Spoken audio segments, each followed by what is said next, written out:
والحمد لله حمدا كثيرا طيبا مباركا فيه كما يحب ربنا ويرضى وصلى الله وسلم على رسوله الكريم وعلى آله وأصحابه أجمعين أما بعد يا معشر المسلمين. So it's in here though. Huh? It's like I have like 100 and something notes. I gotta look through all of them. It's a shame. I didn't give that one the title, that's why. Why didn't you give a title? I forgot. Okay. I know who got notes, so I ain't gotta worry about that. Notebook next week. I have to make that stipulation, man. You gotta make sure, matter of fact, make sure you guys bring notebooks. Yeah. From now on, make sure you bring a notebook. Fine. Okay? From now on, make sure you bring a what? A notebook. Bring a notebook, inshallah. Okay? I'm buying one soon. Okay. Didn't you bring a notebook? Okay, so what did we discuss last week? Basically, we wrapped up minor hypocrisy, and then you got like the 5 main things that make you a minor hypocrite. So the first one is when one speaks, they lie. Second is when one makes a promise and they don't fulfill the promise. Third is when one is trusted with something and they break the promise, break their trust. Fourth is being disloyal. When somebody trusted you, it goes to the same thing with trust. Like if you have a friend and you're disloyal to that friend. And the last one is being evil in speech, especially when arguing. So when you just say out of pocket things unnecessarily when you're arguing with somebody. And all of them, it's not like if you do them one time you're a hypocrite. It's like if you keep doing it often and often. And then we got into the dangers of shirk a little bit, which is associating partners with Allah. And then linguistically, it means like an association, a partnership, friendship, something like that. And it derives from the word mushrakat, which means partnership. And then the legislative term is involving or settling partners with Allah. And then there's some proofs in Surah An-Nisa and Surah Ma'idah. MashaAllah. What's the proof of Surah An-Nisa? I didn't get to translate it yet. Okay. But I know. What's it in English? Do you wrote it in English? I didn't get to translate it. Okay. So we'll start right there then. We'll start right where you left off. Yeah. We got the proofs, but we didn't get the translation. Okay. طيب. والحمد لله الحمد لله رب العالمين والعاقبة للمتقين ولا عدوان إلا على الظالمين أما بعد. So we left off last week the dangers of committing shirk. The dangers of committing shirk with Allah Azza wa Jalla. And we left off this proof where it is mentioned in Surah An-Nisa. We left off from Surah An-Nisa, Surah 4, Ayat 48. Surah 4, Ayat 48. Wallah, he mentions, Inna Allah la yaghfiru. Thank you. Allah mentions in the Quran, Inna Allah la yaghfiru an yushraka bihi wa yaghfiru ma duna dhalika liman yasha wa man yushrik billah faqad iftara ithman azima. Allah mentions, verily, Allah forgives not that partners should be set up with him in worship, but he forgives except that anything else to whom he wills. And whoever sets up partners with Allah in worship, he has indeed invented a tremendous sin. We mention it again. Really, Allah forgives not that partners should be set up with him in worship. He doesn't forgive that. But he forgives that which is less. Doesn't he forgive you if you repent? No. If you repent. Really, Allah forgives not that partners should be set up with him in worship, but he forgives except that anything else to whom he wills. And whosoever sets up partners with Allah in worship, he has indeed invented a tremendous sin. Committing shirk with Allah. A person, he made up something, he invented it. He lied on Allah Azza wa Jalla. So this word, shirk, or polytheism, the linguistic meaning of shirk. The linguistic meaning, it is mentioned, as we said, the word mushraka. The word al-mushraka is association. and al-istiqraq, it is co-partnership, association, to associate something to Allah Azza wa Jalla. وَمَاذَا, and also that which is the legislative meaning of shirk. It is what? To ascribe partners with Allah and His absolute right to be worshipped. To ascribe a partner to Allah and His knowing that He has the absolute right to be worshipped, absolutely.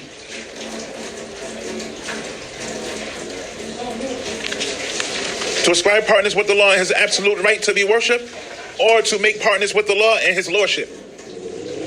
Or is also to make partners with Allah and His lordship, or in His names and His attributes. To make partners with Allah in His names and His attributes. So it is mentioned from that which is mentioned from the Shaykh Muhammad ibn Abdul Wahhab Wasabi rahimahullah. Most often polytheism occurs in Allah's uluhiyyah. It occurs in His right to be worshipped. Most of the time, it occurs in His right to be worshipped. Polytheism, it is to worship others instead of Allah, or to worship others alongside Allah. It is to worship others instead of Allah, to worship someone instead of Allah, or to worship someone, or to worship Mada, or to worship others alongside Allah, such as a shrine, or such as a person, he goes to a shrine seeking the blessing from that particular object instead of going directly to who? Allah. Or rubbing dead corpse and bones of the inhabitants of the graves.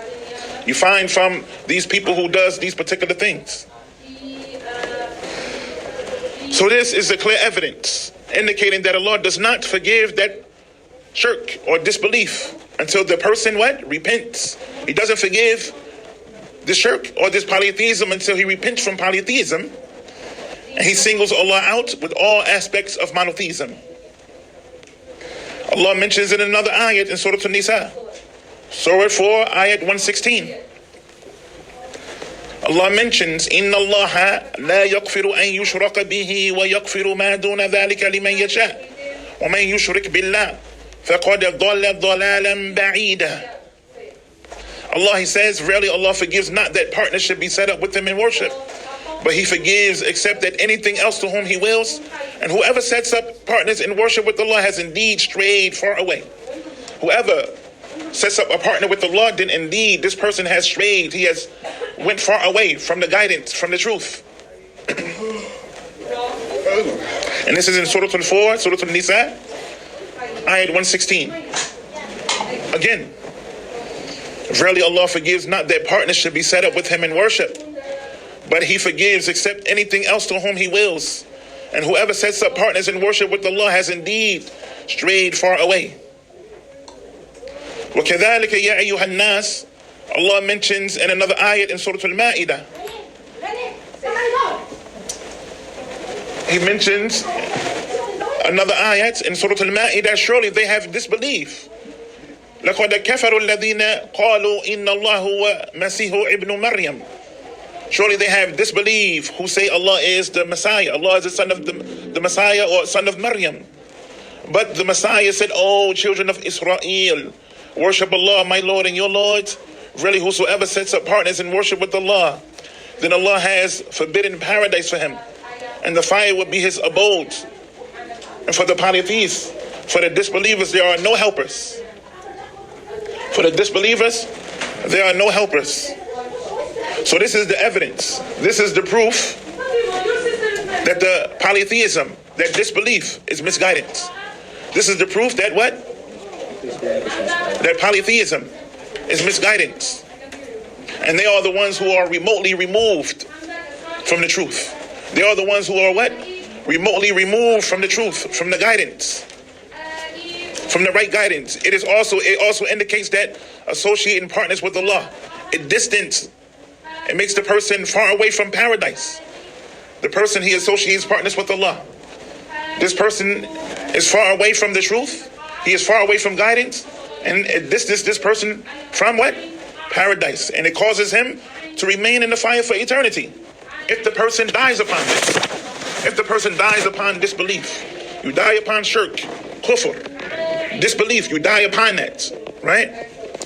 This causes the person to what? It causes the person to what? Enter into the hellfire for eternity.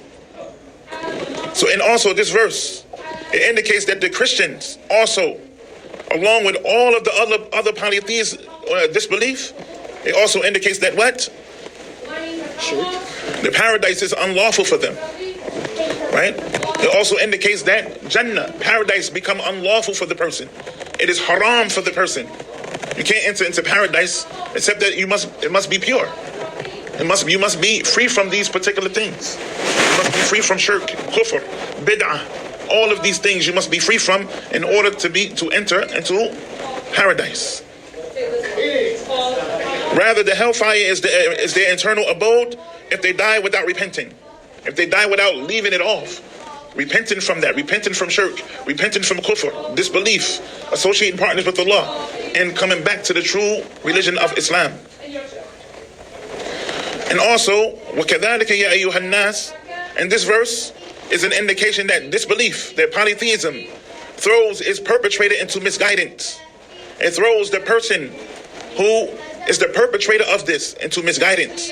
When you commit shirk and kufr and bid'ah, you are not upon the truth. You are upon other than the truth, which is misguidance. And it also throws the person into the hellfire, into Jahannam. This is one of the names of the hellfire, Jahannam. And one of the names of the hellfire is called Jahannam. Just as one who falls from the sky is thrown and then is completely ripped apart, reaching a sure death. Reaching a sure death. He is thrown from the sky, reaching a sure death. He is sure to die. You understand? So this verse, it also indicates and it established that polytheism is the greatest form of oppression. That disbelief is the greatest form of oppression to Allah Azza wa Jalla, to Allah. You have done that which you have no right to do so. You have no right to do so, but you have oppressed. You have what? It is the greatest oppression, the worst of the major sins, the most abhorrent of evil, to say something about Allah that is not true, to make up something about Allah that is not true, to say that Allah has a son, or to say that Allah has a daughter, to say that which is not true. Allah never said this. Nah. Yes. Like, by oppression, you mean oppression against ourselves? Oppression against yourself. Nah, man, you have oppressed Allah. You have committed dhulm, oppression against Allah. You oppress, no doubt, you oppress yourself. So this verse indicates that polytheism is the greatest form of oppression, the worst of the major sins, the most abhorrent evil. As for the meaning of dhulm, the meaning of oppression, dhulm, meaning dhulm, oppression, it refers to placing something in its improper place. It refers to placing something in its improper place. You have placed something, you have said something about Allah that doesn't belong there. It is not attributed to Him. You're saying something about Allah that is not true. It is false. It is a lie. So therefore, whoever associates partners with Allah has placed worship in its improper place. Whoever associates partners with Allah has what? Has placed worship in its improper place. This is oppression. And this worship, it belongs to Allah alone. And this person has directed it to one who is undeserving of it. You have directed your worship to someone that doesn't deserve it. This statue that doesn't deserve worship. A person worshiping a human being, he doesn't deserve that. Right? Calling on someone other than Allah, they don't deserve this. Right? Is it okay to call on Isa ibn Maryam? Is this permissible to say, oh Isa, oh Jesus, help me? La. We say what? Oh Allah, help me. Allah, Help me. Id'u Allah. Or id'u Rahman. Call on Allah or call on Ar-Rahman. As Allah mentions in the Quran. So this verse, it is mentioned, as we mentioned, that the person who commits shirk with Allah, he has committed oppression, and he has directed his worship to someone other than Allah. He has directed his worship to a person or a thing that doesn't deserve that worship. And another proof in Surah 6, Surah An'am, Ayat 88. Surah 6, Surah Al-An'am, Surah 88. Ayat 88. It is mentioned. ذلك هدى الله يهدي به من يشاء يهدي به من يشاء من عباده ولو أشركوا لهبطت عنهم ما كانوا يعملون. Allah mentions in the Quran, was translated to mean, this is the guidance of Allah, with which He guides whomsoever He wills of His slaves. But if they had joined in worship others with Allah, all they used to do would have been of no benefit for them. We will repeat it again. This is the guidance of Allah. ذلك هدى الله يهدي به من يشاء من عباده ولو أشركوا لهبطت عنهم ما كانوا يعملون. This is the guidance of Allah with which He guides whomsoever He wills of His slaves. But if they had joined in worship others with Allah, all of that they used to do would have been of no benefit to them. Naam.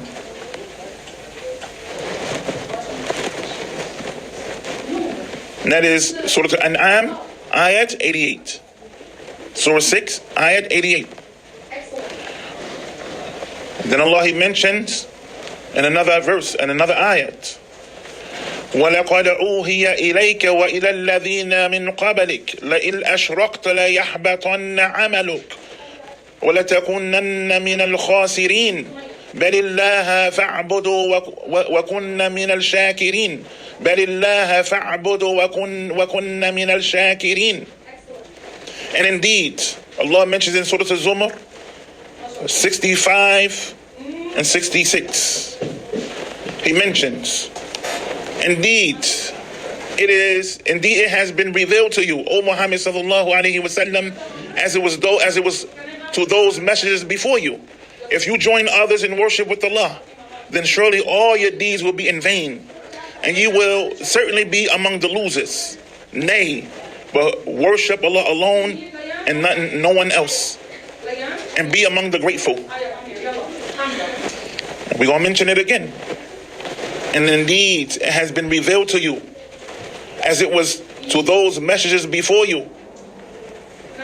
Indeed, it has been revealed to you, O Muhammad sallallahu alaihi wasallam, as it was to those messengers before you. If you join others in worship with Allah, then surely all your deeds will be in vain, and you will certainly be among the losers. Nay, but worship Allah alone and no one else, and be among the grateful. And we will mention one more ayat, because we are coming to the end of the class, bi'idhnillah.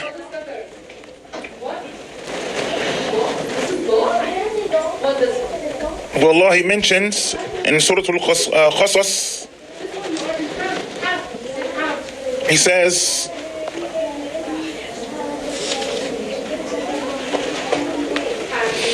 and let them not turn you, وَلَا يُصُدُّونَّكَ عَنْ آيَاتِ اللَّهِ.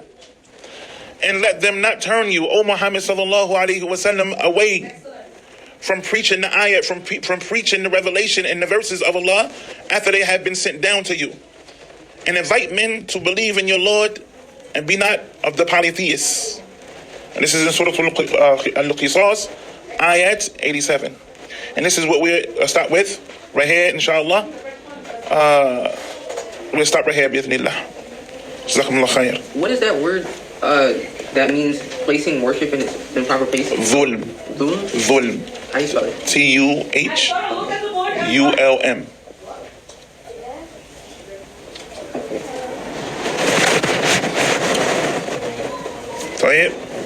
طيب سبحانك اللهم وبحمدك أشهد أن لا إله إلا أنت أستغفرك وأتوب إليك. السلام عليكم ورحمة الله.